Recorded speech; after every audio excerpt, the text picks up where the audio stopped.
And folks are pushing back and say, hey, there's no consequences. No, of course there's consequences. What you might be thinking is, or saying inadvertently, is there's not punishment. And that's what I'm like, yeah, there isn't punishment. We're not trying to inflict pain on kids in order to change behavior. Having a conversation with me or a dean or, somebody that they'd impacted, sitting in a circle, doing some after school work with us, like that's all consequences. That's all a result of the thing that they've done. That was the voice of this week's guest, Nicholas Bradford. Nicholas is a passionate advocate for restorative justice, and as a former educator, he's particularly passionate about bringing restorative justice to education settings. He's the author of A Real-World Guide to Restorative Justice for Schools, founder of National Center for Restorative Justice, and has trained thousands of educators over the past 15 years. One of the things I talked to Nicholas about in the restorative justice conversation was that I've been in many schools where the practices of restorative justice are just prescriptive. They're like, sit here, the person who was harmed talks, the person who wasn't harmed talks, or the person who did the harming talks. And then at the end, the person who was harmed is supposed to come up with an idea of how to help this person restore honor or well-being back to the community. And I think sometimes those are conversations that are hard if we don't get to the root of what these conversations are about. It's about building healing spaces. About building connection. It's about helping people realize that harm was done and that we get a chance to have these deeper conversations. So I'm super excited about this conversation.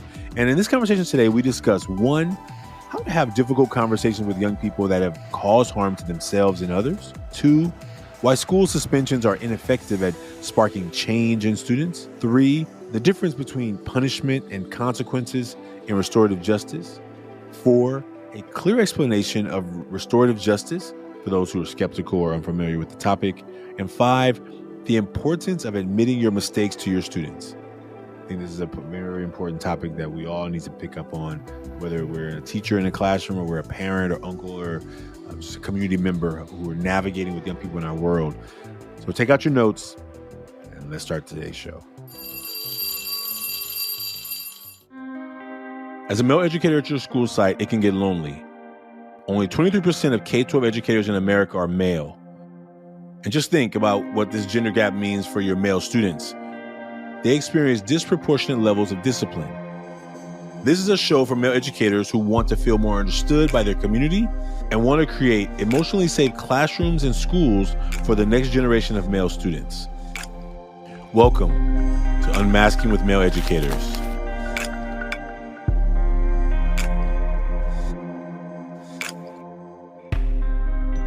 Nicholas Bradford, welcome to the Taking Off the Mask podcast, Unmasking with Male Educators. Great. Thanks, Ashanti. Appreciate it. Good to be here. Before we get started, would you just help the audience tell them a little bit about yourself? What do they need to know about you? What would be helpful for them to know, or what do you want them to know before we jump into talking about our own masks and talking about the work that we do in education? Yeah, I think it's always important for folks to know that the people that are doing this work, we're teachers. So me and my team, we're all former teachers. I taught in Vermont and upstate New York with kids who had behavioral challenges. I come from a family of teachers. So my mom's a teacher, my brother's a teacher. They're out in Europe actually now. They teach on military bases. My mom retired recently actually, but they're great. I love teaching. And when I first started doing this work in 2009, I was teaching during the day and I started volunteering for a community justice organization in Vermont.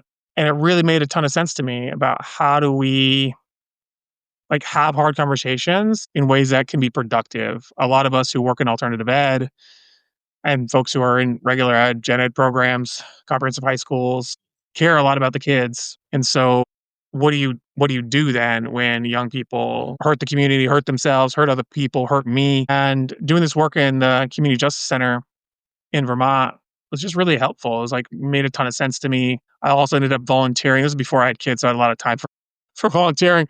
I ended up working some evenings and some weekends with a halfway house for young men returning from prison. I met a couple great folks who were doing this work. And I was really excited by it. And then I got my master's here in the state of Washington, University of Washington Education Policy Program, and been doing this work ever since in 2012. I mean, there's some bigger stuff there.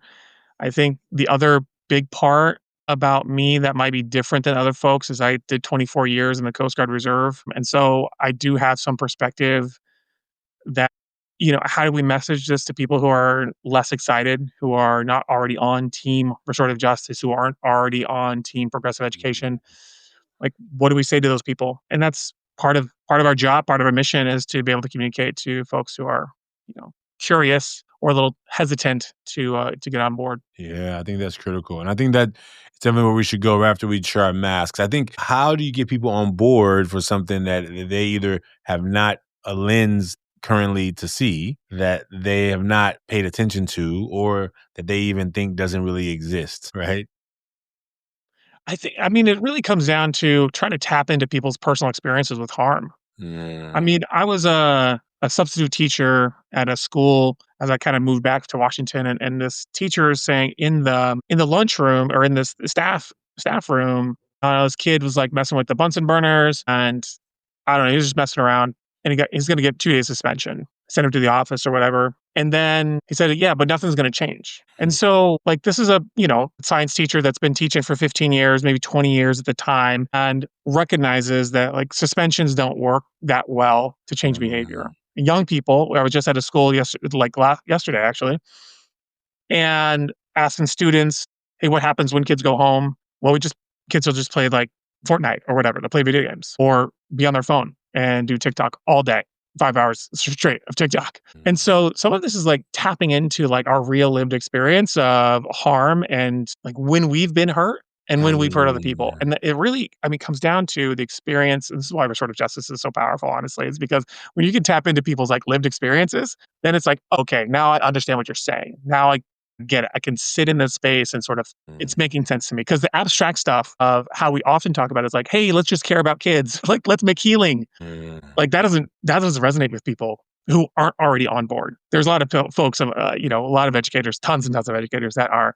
You talk about compassion, you talk about empathy, you talk about healing, and those educators, those teachers are like, yeah, let's do it, let's go. Yeah. Let's sit down. And then there's some that are just like, I don't, it's just too woo woo for me. It's too like kumbaya and it's a hug it out, And some of that's accurate. I think that some of that is accurate. It's a little, it can be a bit too much for Yeah. some folks. But when you sit in those circles and you actually have kind of connected experiences, that's what changes people's perspective. Really, it's pretty powerful to see people who are resistant coming to become advocates, and that's both on the police and prosecuting attorneys and probation officers all the way across that spectrum to folks who are just elementary educators. Yeah. And I have a lot I mean, in my personal experience, I'm gonna come back to that. Maybe let's do this. Because I feel like we could go right to the conversation about the RJ. Because I definitely am a fan of it, and I've seen both sides of it. I've seen where it is just used as a crutch, Yeah, is used as a Band-Aid, is used as, a cover up, right? Let's just put a board over this wall right here and pretend there's nothing happening behind it, right? And I've seen it used where it really builds the community around it that it needs to begin to change people's minds. Because once teachers begin to believe that it's just not to give anybody consequences, then it becomes like it becomes the thing that no one wants to be a part of because in their minds, it definitely and it depends on your definition of like what does a consequence look like?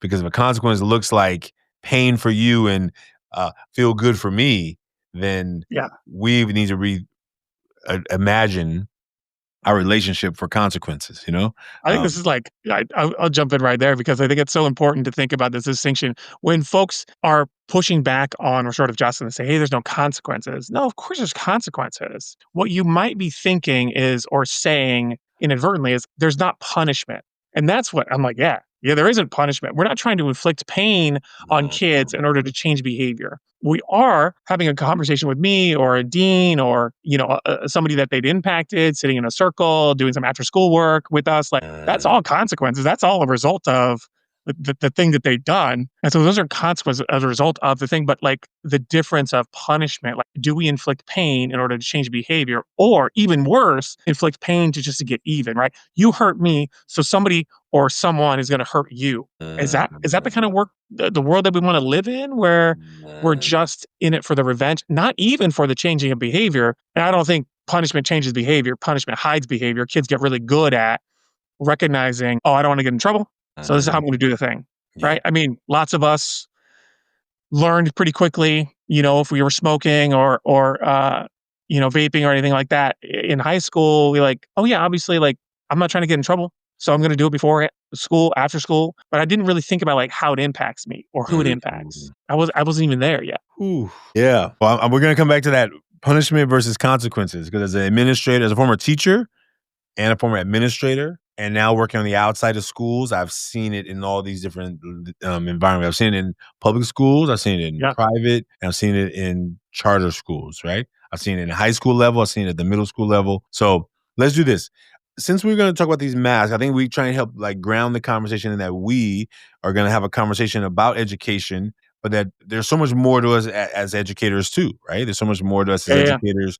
And so you as a guest, you get to decide who goes first. Either you want to go first or I'll go first in terms of sharing the mask. Yeah, I wanna see yours. Okay. All right. So, Make sure I'm sort of in the same ballpark. oh, you're in the right. Hey, however you did it is perfect. This is exactly how it's supposed to be. This one is really raw because it's been a rough morning here. So let me just, this is what I drew. I drew that. And then I wrote hardworking, passionate, and caring for the front. And I think that those are pretty solid to how I still really want people to see about me, even when I was talking to the cable repair, able internet repair person downstairs. But here's what I'm not showing as much, and I'm not talking about as much, but that is really present. So I put rage on there today. I put taking on too much and not what is this hard time saying no. Hard time saying no. And I was maybe the rage is one that starts really freshen because our internet here has been really messed up. And it's the one that's charging me up the most. I probably shouldn't talk much about it because I can probably feel the charge running to the top of my brain. But they're charging us a business account. We have like 2 people, 3 people here at that time max, and the internet is horrible. I can't be on a Yeah, Zoom call without it saying your connection is unstable. The box is less than 10 20 feet from my office. And you're just like, they're taking my money every month, but they're not ensuring that I have a decent service. They don't care about me looking embarrassed that I get on a Zoom call and I'm blurry and no one can hear me. And like for me, it charges me up because yeah, you call them and you're trying to find a person for 30, 40 minutes. And then finally, when a person comes to the call drops. And then you're just like, so the moment of like customer service, like last, it's just like, and so that is really present that I'm not talking about as much, but I'm gonna stop talking about it right now. And I'll say taking on too much and hard time saying no are really connected. Like a lot of opportunities are in the environment right now, and like there's these things that people are inviting us to that, they may be a win in one way, they're not a win in one way, and is it the right thing to say yes to? And because I'm always trying to like move the momentum of the movement forward, I oftentimes saying like, well, it's all going to help, right? And I yeah. think I need to be more strategic in the yeses, as opposed to feeling like I just have to like grab onto all the things that are being offered. And so that's what's really present in my mask today. And so, yeah, I'm complete there. I feel those last 2 for sure in similar ways. So, Thank you. yeah. Should I? Yeah, your turn. Your turn. Yeah. Alright, so, if you can kinda see that. Capable, caring, productive. Yeah, I really think, this work and, similar to yours, like, folks seeing me as a good resource, somebody that they can bounce some ideas off, someone that can offer them advice in this right direction, is just essential to our business, our work, helping people and out making sure that schools move in the right direction. And then sort of, connected to that is the productive, like trying to be productive. I've got 2 little kids, almost 5 and almost 3, and they're great. And my wife has done a great job to help me prioritize family. And yeah, I mean, the last 5 years really has been some sense of like part-time work. And I feel like we're hitting into like this space of okay, we've got a groove. Our kids are a little bit older, 1 more year of full-time childcare for both of them, and then it's like, what are we doing? Where are we going? How are we gonna sort of set this thing up for the next, like, 10 years? And so I'm kind of excited for that and being productive is part of that, but also, like, caring. I care about this work. I care about the people that we work with, and yeah, those are both the things I want people to see, but also, like, the things that are real. So I think I am capable, hopefully. The other part of this is worried, doubtful, and, distracted. My kids are distracting. My kids are, like, great and awesome, and I constantly think about them. We spend a lot of time. We got 3-day weekends, and so I'm trying to do some meetings tomorrow. I'm like, can we fit this in? Like, how can I like be present for my kids and also, I got a meeting on Saturday, and it's like, all right, can I do this at nap time? Like, there's a sort of constantly being distracted, which is really frustrating. And the other two is like worried and doubtful. Honestly, it's like money. It's economics of this thing. I say this to lots of people. There's a million ways to make $1 million. Restorative justice ain't one of them. And Yeah. so, but it's important that we kind of pay our bills and pay our staff and be able to sort of offer income to our consultants and like do the work so we can build and grow. But oh man, it's just a constant. I'm sure it's for you as any entrepreneur. It's like a constant worry. It's a constant sort of thinking like, oh, what can we invest in next? Do we have the money for that? Do we have the money for that? Oh, can we invest in here? Like it just, yeah, it's ever present. And then doubtful, it's like, yeah, am I having an impact? Am I having the Man. impact that I would like to? Is it enough? Is that impact enough? Which is, like the root of shame. Like that. That's the thinking of, am I doing it well enough? I'm not doing it having a big enough impact. I should be here in my career, not here. That kind of thinking, which can be really problematic, stressful, and in some ways cause more stress just thinking about it that way than even just doubting that you're having an impact. So yeah, that's Yeah. me. Thank you for that. I resonate with that doubtful question a lot, and I think I really like the questions you posed. Am I doing enough? Do I have? Is it, sometimes I'm asking myself, am I enough to make this dream really happen? What else do I need to do? To uh, we have in our workshops, we have young people write a little letter to themselves. It's in the beginning, just dear me, and it's really a one Yeah. sentence letter of things that you're kind of saying to yourself about yourself. And one yesterday, I was reading through at all boys school, independent school, and a boy said, "What do I have to do so that people will be proud of me?" And I read it in 2 ways. I read it like, "What do I have to do so people will be proud of me?" And then I read it like, "What do I have to do so that people will be proud?" I'm thinking I'm trying to do everything, and what do I have to do? Like, what when I read that, I was like, "Oh, man, I felt that one," because in my mind. I think in this, when you look at your bio or we read the bio, you're like, there's all the highlights, but there's so many bumps and bruises behind all the highlight reel. And I think that's Yep. oftentimes what I'm always like, my mind is more saying those things than it is, remember that thing you did that was so amazing? Remember that thing you did? That rarely is what my mind is playing in the background, you know? Yeah. Um, and that's that. I mean, I love the quote. I mean, the quote is it's so good. Like comparison is the thief of joy. I mean, it's so true and hard to like keep in the forefront Um, of where am I at, where are other people at? Should I be here by now? And if you can sort of slow down, and this is why the social media stuff is so problematic, is because it's just a endless scroll of comparison. It's just an endless scroll of comparison. Everybody's highlight reel, and all you see is your like, 35, 45-year journey, and you're like, oh man, I should have done this by now.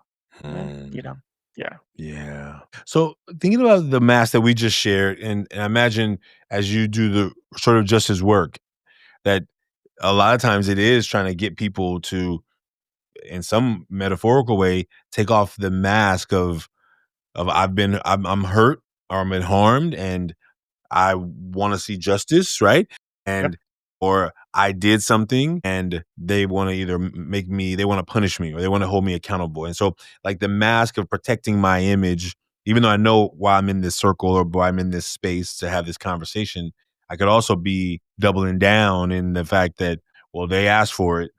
If they Yep. hadn't done that, I wouldn't have done that. And so all the ways that it requires people to, definitely practitioners of this work, to help people to slow down the blaming, slow down the shaming, slow down and let's just see, let's get to a human level of connection of like somebody was harmed and then there's a situation that we need to help you navigate through, right? So I don't want to reduce research justice to that little simple sentence, but what are you seeing in terms of like how helping people to like get real about. I mean, it hits on all kinds of different levels because I think authors, people who've sort of done the thing that's harmful, kids who are really resistant to taking responsibility, kind of blaming, those kids, when I think about the mass, that they're trying to protect themselves from being labeled as like a bad kid. They're like, I'm not the bad kid. I'm not the one that said the thing. Somebody else did it. Somebody else's fault. I'm going to blame somebody, right? I'd rather it be somebody else's fault. Like it's so important that they can shirk that responsibility because I don't want to be identified as the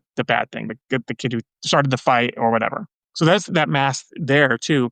But the kids who have identified themselves as the bad kid, like, they Hmm. don't wanna take responsibility either, because what it does is says, like, "Oh, I can be something different. I could be the kid who also, like, does some repair work. I could be the kid who takes responsibility for their actions, understands how other people have been impacted, does some work to repair the damage that I did to Miss Jones's classroom when I tore up her textbooks," right? Like, Hmm. that kid has an identity that's really rooted in being a dirtbag, right? Being a bad kid, being like the troublemaker, the class clown, right? I mean, we all know that kid from high school. Like that's the class clown. You take that a couple steps farther, and then it's like, well, this is what I do. I solve my problems with violence. Like that's just all I can do.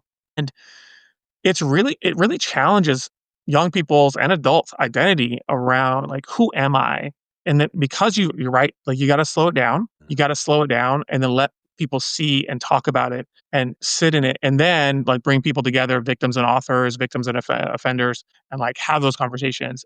So those are the two sort of on the one side, you're kind of more author, you're more responsible parties. On the other side, you got victims, and I think that especially for young people, it's dangerous to care and it's not cool to care.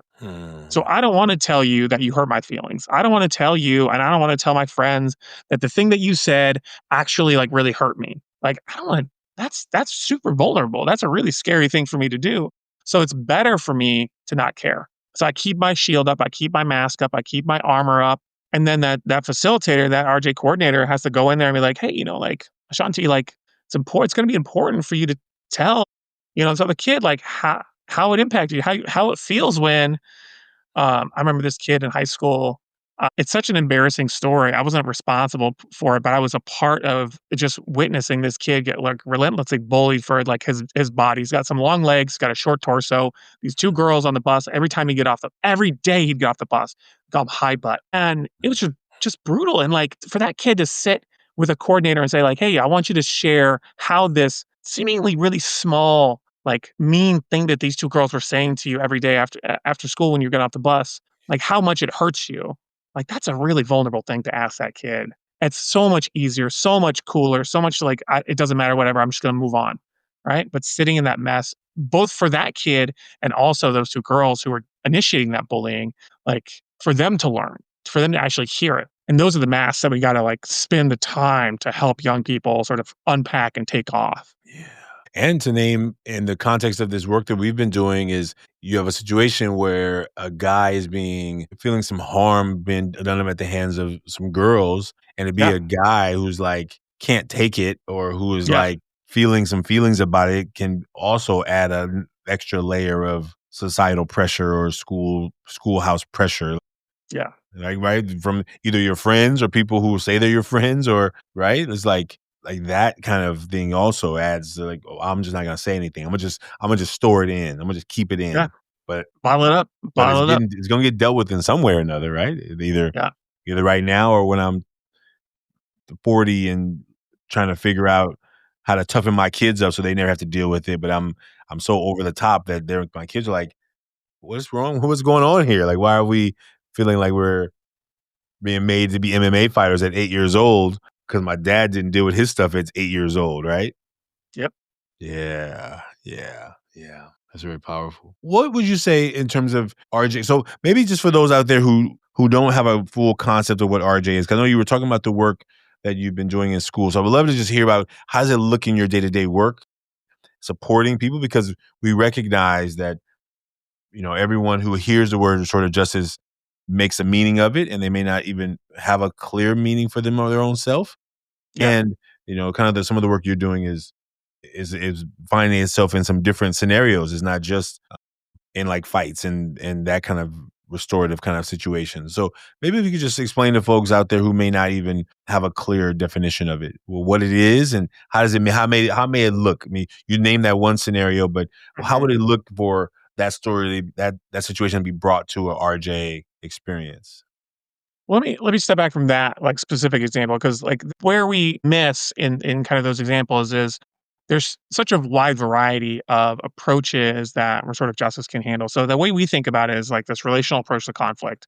This is the definition that we use and move forward. Hopefully it's accessible, but it's really trying to do these two things at the same time: build relationships and engage in the conflict at the same time.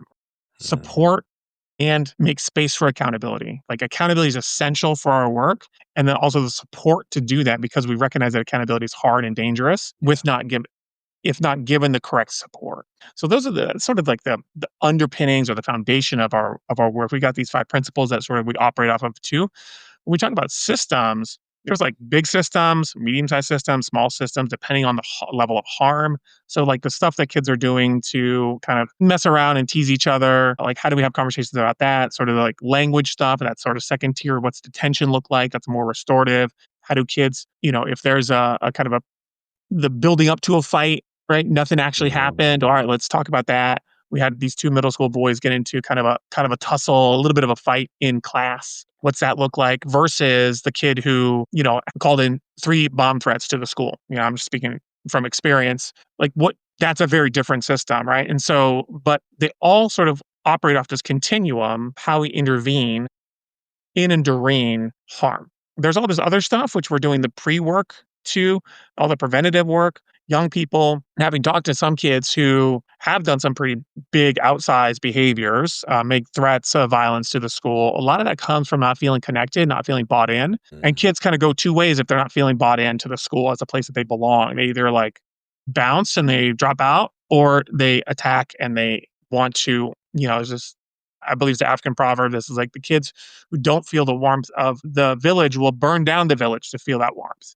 And that's Mhm. what these kids are doing, right? Like these kids are like really trying to hurt people just to feel some attention, to feel taken Mhm. care of in some kind of, ultimately perverse way. But that's the sort of preventative work of building relationships. All kids should be experiencing connection inside their classrooms, inside their schools. Those kids who are kind of further disconnected from the group should feel like that they've got an extra space, that there's a sort of second tier, like tailored space for them. And then the kids who are really like struggling to find relationships, whether it's because of some special needs or other things that are going on for them and their lives, some mental health stuff, whatever it is, like they need this some individual connection. But we know that there's like these three groups, right? So like the trusted adult in the building, essential, peer relationships, essential, and the school is a place that we belong. And so the systems that we put in place that we teach on really trying to capture all three of these things. It's not just about adult student relationships, while those are essential, but it's also about the school as a place like, hey, this is a thing that we do here. Mhm. This is our culture. This is our how we do stuff. And then the peer relationships can be really, really essential to moving this away from a place of I love to say this. The reason why relationship building circles are so important is because we're less likely to hurt people that we know and even more less likely to hurt people that you care about. And I don't know, for both me and you, high school was a long time ago, but I went to a big school of like 2,400 students, 2,100 students, excuse me. I'd walk into a classroom and I wouldn't know anybody. I wouldn't know a single soul in that classroom. I had like, 6 to 10 friends that every week. And I would look for that friend. And if I didn't see that friend, I'd sit by myself and be like, I just like hang out. I Mhm. wouldn't engage. I wouldn't sort of look at other people. I didn't have the skill set to say, hey, I'm Nicholas. What are you doing? Like, what do you do after school? Like, what do you go for fun? I was new to the high school. Yeah. And it was just one of those things where I spent 3 years of high school just, like, with my 10 friends out of 2,000 2,000 people I could have been friends with because we didn't have the systems, we didn't have the school policy or procedures in place. So that's kind of the systems that we're trying to help address. Yeah. But our work, we do kind of 2 levels. We do kind of 2 big buckets of work. One, we do a lot of training. That's kind of our primary work, is we Yeah. host trainings here in Portland, Seattle. We travel. We offer trainings to folks. So our 2 and our 3-day trainings, we'll come to a school and offer those trainings. And then we do kind of probably 30% of our work is consulting. So we'll go back to those schools that have come through the training. They know what they're asking for. They know what it sounds like and looks like. So they've sent a team of 2 or 3 folks to a training. And then they're like, Mhm. great, yeah, Nicholas and team come out and do a couple hours with restorative justice with our whole staff. Because this is why I talk about policy and implementation Mhm. just for a second, is that if folks don't know what they're asking for, and they ask us to come for 2 hours, we're just touching, we're just touching the water. We're not even in the shallow end yet. We're just, like, splashing the water in the pool, and it's not good for them to kind of get that little bit of touch, and it's not good for us, like, long term as far as, like, thinking about, like, do I believe that we're doing impactful work? So we start with folks coming to our trainings, folks getting involved with us, and then, yeah, totally. Then we'll go out. We'll go to Montana. We'll go to California. We'll go, Minnesota, wherever. But it starts with like that connection in our trainings. One of the things that the work that you're doing out in other schools is so important, I think, because oftentimes, and maybe you've seen this in some of the schools you've been in, like I think professional development has been relegated to a second year teacher with a lot of energy taking over. And then they're just like, we're going to do some stuff. And then the older teachers are in the back grading papers or folding their arms like, oh, here we go again. Right. And sadly, sometimes the teachers that I've experienced don't like the students who act like they act. You Yeah. know, they have an issue with it. No, I think that that's important, right? But I think the work even more so, like, how do we help educators fortify with the knowledge they have about a subject in learning how to engage with the subjects who they're supposed to be teaching, right? And I think that's what we end up missing, right? It's not like you don't know math as a teacher. It's not that you don't know science or whatever subject you're teaching. It's that you may have a limited understanding or a skill in navigating relationships, especially with somebody who the old system of school is that the adult is always in charge. They never make a mistake, and the students just sit and regurgitate the information back to the adult in a couple of weeks. Yeah. So I mean, for me, when it comes to moving the ball forward for a school, it really is about this restorative work being kind of personal work first before it's systems work. We do have to recognize that, like, when kids are frustrating us, is that a me problem or is that a them problem, right? yeah. Are they actually telling me to go F off? Like, is that actually a problem? Can I manage that emotion to have a conversation because this kid has got an undeveloped conflict skill set, that his approach to getting his needs met is telling me, "Hey, Mr. Bradford, you're stupid and ugly. Like, leave me alone." Like, it's not about me. It's about the fact that the kid was up until 2 a.m., like on his cell phone, like texting, and then he woke up at 5 a.m. to catch the bus and was on the bus for an hour, and some kid was harassing him on the bus, and now he's here with me, and I'm busting his chops about picking his head up. Like, is this about me or is it about my expectations? Like, all that kind of stuff. Like, we have to do all that work for ourselves first before we're able to engage meaningfully in the conflict. And then often being able to make a mistake and saying, bust that kid's chops and, hey, get out of my classroom. And later on, be like, oh, hey, Ashanti, can you help me have this conversation with this kid? Because I came at it real hard. That's not how I want to be. And I know that we can be better together. I just need some help, like, navigating the space. I think that this is the other part of that. It's like, and one of the challenges, things about adolescence, it's not cool to care. I mentioned that earlier, right? So when a teacher says, "Hey, I'm sorry for busting your chops in front of everybody," or "I know that you came in late and you're just trying to slide in, and I called you out in front of everybody, and then we got into it," and that's partially on me. And the response from kids is, most of the time, 90% of the time, is, "Oh, don't worry about it. Don't worry about it, Mr. Bradford. It's not a big deal." But it is a big deal. And the bigger deal part is me saying, "Hey, I'm sorry. Hey, I recognize that my actions weren't in line with our expectations." Because what it does is it models and it really demonstrates that you can make a mistake. And I was just talking again, like in Minnesota yesterday with some folks, and one of the teachers says, like, "Hey, who are we? We're humans," to his class of special needs students, behavioral challenge students. "Who are we?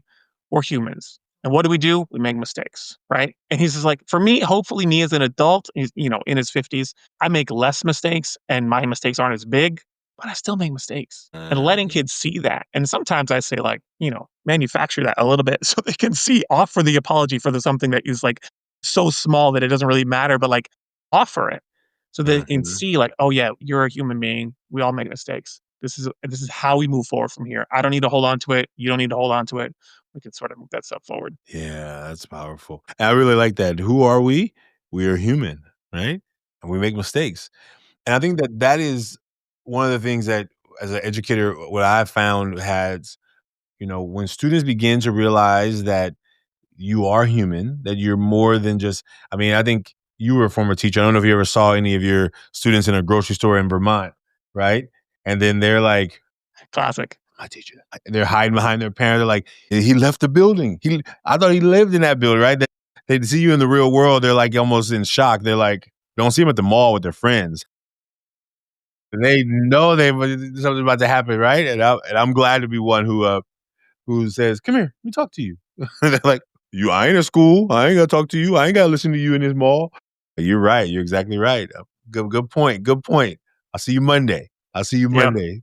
Yeah, but that part of like students making the connection that yes, we are human. We do make mistakes, and we're not above that. And I've definitely met the students who even when you apologize, sometimes they haven't even heard, they don't even hear the apology because they don't even not used to it. So you're just like, I said I'm sorry. I said I'm sorry. I made a mistake, and then they shake it off and they're like, okay. Now they don't know what to be mad about anymore because you did apologize, but they're like, I'm not used to an adult like apologizing. I'm used to like the double down, triple down, like so I'm waiting for a fight. And it's like, Yeah. I'm not here to fight with you. I'm not your enemy. I'm actually your fan. Like I want to support you, right? And I think those are so important to help educators understand too, you know? I think it's a really important point about some adolescent behavior. It's like my experience with all adults is that we get into fights, and that's how we connect. And yeah, obviously that's a maldeveloped like system, and that's okay. That's totally developmentally appropriate too. And we have to sort of be the calming force. My wife's a psychologist, and she says that Okay. like an unregulated mind can't help Mhm. regulate another unregulated mind, right? Like Yeah. we have to be regulated. We have to be calm and chill and calm, like under pressure and fire in order for those kids to sort of get get on our wavelength. If we escalate, they're just gonna go, and then it's go time, and everybody's in fight flight. Oof, I like that. Unregulated mind can't help regulate another Unregulated unregulated mind. mind. It's Yeah, powerful. It's powerful. Yeah, yeah, beautiful. And I've definitely been a teacher who was the boss at all costs. You know what I'm saying? So I know what it's like to be both sides of it. Like when I first came to teaching, like I'm in charge at all times, right? That's the context I held. Like yeah, I'm not listening to no 12-year-old, 13-year-old, 50, like what? You know? And then I yeah, totally. realized, oh, I don't I we can share power in this space, right? Like I don't have to have it all the answers. And I don't wanna be trying to be responsible for all the things that are happening at all times. We all need to have some ownership of this space, holding each other accountable, as well as taking ownership of our mistakes and that kind of work. I really like earlier when you were talking about I wrote a note here. It was punishment versus consequences. Punishment versus consequences. Thinking about the idea of consequences versus punishment, what are some of the essential things that you see in building powerful restorative practices in schools? Like, because I think a lot of schools are designed to just the code book says this is what you do. You did this. This is what I'm going to do. You did this. You're going to get this made. You did this twice. Now the consequences get elevated to another, right? And so it's a lot of rules about how to navigate punishment. There isn't always a way to navigate how do we help students in a really respectful and honorable way Yeah, and thoughtful make and amends for slow, something? deliberative way too, right? Like there's something around. So lots of folks complain about restorative justice or sort of criticize restorative justice for being slow. And I think that the speed at which restorative justice operates is a feature, not a bug. It is Mm, slow for sure, but that's a good thing. That's the important part because young people, almost to a person, are slow processors, at least slower than mhm, we are. And so we got to give them the time. We have to offer them the space and time to really reflect. What we do as adults is process for them, and so yeah, we short circuit any wiring that's going on for them. Any firing of the neurons, any wiring of those neurons, we short circuit it because we've done all the work for them so quickly that they get to the end before they've done any of the actual processing. All they know is like, it's like the underpants gnomes and like first we steal underpants and then I don't know, and then profit. Step 3, profit. There's no middle part there. Kids think like I did something, teacher says some stuff or admin says some stuff, and then we get to a resolution. We short circuit all that thinking mm, by having a quick process. And so for us, when you think about implementation, the first thing, so you can always have like a traditional system. There's always in any school that we work with, like maybe 500 years from now, we won't have these systems, but like I mean, for the meaningful future, mhm, there's an off ramp to restorative system, always. And that off ramp is just accountability. There's a big sign above that off ramp that says accountability. Take responsibility for your actions. We do this other thing here. If you want to Mm. have a traditional approach, sure. I mean, that's not my preference. That's not what I want. But if you want to fight this thing and you want to pretend like you didn't do this and like you didn't say the thing to the substitute and you didn't throw something across the room and it was, it just happened to whatever. Cool. We can do it. We can do a traditional process. But if you want to take Mm. responsibility, great. Let's do that. And really, like, positive narration of that stuff Yeah. allows us to sort of move down this slower track that actually gets us back to class quicker, but Mm. we walk slower through the process. And it really starts with accountability, taking responsibility for our actions, really saying the thing out loud. And I love this quote. I forget where it was from, but if it's mentionable, it's manageable. Sometimes when we have these hard conversations, we say, oh, the thing that I said to Mr. Bradford, oh, Ashanti and I like had an argument. No, Ashanti and I like threw down. Like Mm. we got into a fight. I punched him in the face and Mm. he punched me in the face. And that's why we got these black eyes. Like, you got to say this stuff out loud. Or I called his mom something, right? And then you say the Mm. thing that you said. Because when it's mentionable, when you can say the thing out loud and you're not ashamed of it, you're not private about it, you're not sort of like, oh no, what's going to happen if I say the Mm. thing? Just say it out loud. You've already, and so when you then you can start to make the ball roll forward, right? Like then it starts to move. But in the traditional system, those kids are so intractable because they don't want to say the thing out loud. They just hold it so privately, and then they start to think in their head like, I'm the bad kid. I'm the kid who did the thing. I'm the kid who said the thing. You start making up excuses. You make it, oh my. Anyways, I got some fun stories about kids like making like this girl used the N word and the white girl. She's like, oh, my dad's black. And she's like, no, your dad's not black. She's got, these three black girlfriends that she's in middle school. And they call her out and it's like, you can't say that. And she's like, well, I can't. I didn't say it. At first, it was like, I didn't say it. And then it was, my dad's black, so I can't say it. That's Eventually, she takes responsibility. They all come together. They have that conversation. And yeah, they like work together to like make a way forward. Honestly, I didn't like the way they moved forward, but it was their choice. And so it's like, all mm. right, like this girl's gonna own up to like 2 weeks, or it was like 3 weeks of lunch detention or whatever it was. Mm. Ended up being 2 weeks, but she was like, this is how I'm gonna get back. The three girls, her girlfriends were like, yep, this is what we want. This makes sense to us. Giselle, our coordinator, was like, are you sure? This seems like a little bit much. Seems there's a lot of ownership here. And everyone's like, no, it's cool, it's cool, it's cool. And I was like, all right. Well, they did that girl actually ended up doing 2 weeks, but it was like, there's a lot of choice and voice there that doesn't happen otherwise. Yeah. And maybe I think that we could go part two or part three or part four of this conversation because I feel like we just got started. And I think there's so much more that we could talk about because I would love to hear what you're experiencing in other places and other countries that you are doing this work because I've heard you describe a little bit of how it looks so different, Yeah, right? Like, and what it looks like in a different place. And I think I would love to like have you back in that conversation, 100%, yeah. I wonder, just as we close, what are some of the things that as we prepare for another episode with you, but how do we, for people who are skeptics, right? For people who are, what is something that you either help them to understand? I think we talked about a few of those things, but just as a way of just like some ways that we can begin reframing. Because for some of us, for some of the educators who are stuck in their old ways, it's going to take some Yeah, re-education. What are some yeah, ways or some things that people can be thinking about or some resources that they can begin learning from to be like this book or this movie or this documentary or something like that as people prepare for us coming back, because I really would love to have you back, because I think it's an important yeah. topic, especially now more than ever. But what would you recommend to people to look at, I will make watch? a selfless promotion, Yes. that I've got a book, Real World Guide to Restorative Justice in Schools, that was co-authored by my colleague, David Lassalle. We got a workbook and an online course that we sort of offer as sort of a package, or you can sort of get those things independently. So certainly do that. But we also have a couple things from Mark Thornsberg and Joe Brummer, who talk a lot about trauma and trauma-informed practices as it connects to restorative justice. Mark Thornsberg is kind of she's old school RJ. She was back in the day, like 40 years ago, doing this work in Australia, like at the beginning stages of implementation, and comes to America often and does presentations all over the South Pacific as well. And so, um, yeah, she's a colleague of mine. She's got great books. we've got some of her books in our library, but also like Amazon obviously has those on offer.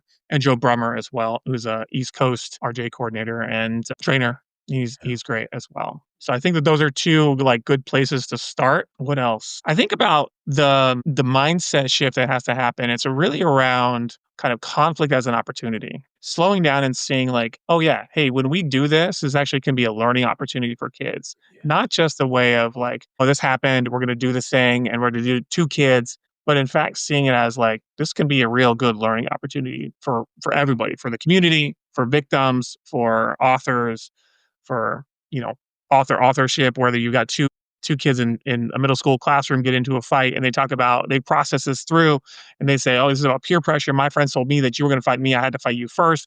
His friends told him that I was going to fight him and he had to fight me first, and then we get into a fight in math class. Like the learning that can happen from that peer pressure discovery is critical, not just to those two boys but also to the classroom and to the school at large. And so that's the challenge of like these conflicts, this harm can be opportunity. It sucks to say it sometimes, but I think it's true. Yeah, so important. Nicholas, I have really enjoyed this conversation. It went faster than I could have ever expected. And I think I would love to have you back to talk about some of these stories and some of the opportunities, because I think, as a former administrator, I've experienced the circles that went left. And on my best day, right, I was like, what in the world just happened, right? And I think there's some things that we can help people, and definitely students and adults who care about the work, and definitely those who feel more challenged by the work, to do to better make their schools feel more places of learning and not places of Yeah. punitive punishment all the time. We will have your book linked in the show notes. Is there any other way you want people to reach out to you for those who may be looking for trainings for their own Yeah, schools, most of communities? our work and most of our like social media space is on LinkedIn, honestly. So either me, Nicholas Bradford, or the National Center for Restorative Justice on LinkedIn. Those are great places to find us. We do have a little Facebook presence and a little bit on Instagram. We're sort of trying to do more Instagram stuff, clips from these kind of conversations going up on there. But LinkedIn's the best spot, or our website, National Center for Restorative Justice.com. All right, folks. So we'll have Nicholas Bradford's information and the institute. Let me say the institute name again so I can get it. The National Center for Restorative Justice. National Center for Restorative Justice's information on the show notes. Reach out to them, check out what they're working on, and we will see Nicholas again here soon. But Nicholas and I made our masks here publicly, but you don't have to share yours publicly. You can share yours anonymously at millionmasks.org. Thank you for being a part of the journey with us. Nicholas, it's been great having you in this conversation. Thank you. Thanks, Ashanti. Appreciate it. Yeah. We'll see you all soon. Bye now.